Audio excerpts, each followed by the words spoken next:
Hello દોસ્તો, તમારું સ્વાગત છે મારી યુટ્યુબ ચેનલમાં. નમસ્તે. આજે 28 એપ્રિલ 2026ના ગુજરાતના મુખ્ય સમાચાર. ચૂંટણી અને રાજકારણ. સ્થાનિક સ્વરાજની ચૂંટણીની મતગણતરી. ગુજરાતમાં યોજાયેલી સ્થાનિક સ્વરાજની સંસ્થાઓ, મહાનગરપાલિકા, નગરપાલિકા અને પંચાયતોની ચૂંટણીની મતગણતરી આજે સવારે 8 વાગ્યાથી શરૂ થઈ રહી છે.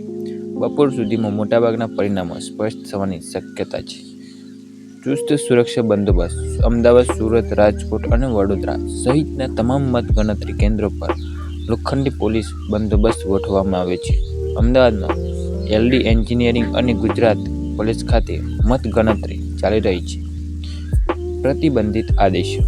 મતગણતરી કેન્દ્રોની 200 મીટરની ત્રિજ્યામાં મોબાઈલ ફોન, વાહનો અને સળગી શકે તેવા પદાર્થો લઈ જવા પર પ્રતિબંધ મૂકવામાં આવ્યો છે. હવામાન અપડેટ. ગરમીનો પારો.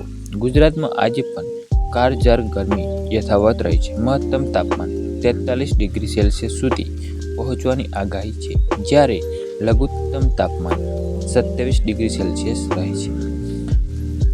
પવન. પશ્ચિમ દિશા તરફથી અંદાજે 18 MPHની ઝડપે પવન ફૂંકાશે.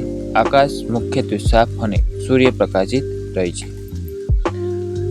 Traffic alert. અમદાવાદ અને સુરત જેવા શહેરોમાં મતગણતરી કેન્દ્રોની આસપાસના રસ્તાઓ બંધ અથવા ડાયવર્ટ કરવામાં આવ્યા હોવાથી વાહન ચાલકોને વૈકલ્પિક માર્ગોનો ઉપયોગ કરવા સૂચના આપવામાં આવી છે.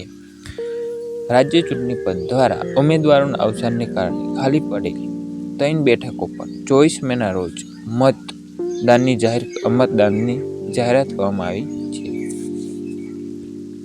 દોસ્તો, તમને આ વિડીયો ગમ્યો હોય તો મારી યુટ્યુબ ચેનલ સબસ્ક્રાઈબ જરૂર કરજો. Thank you.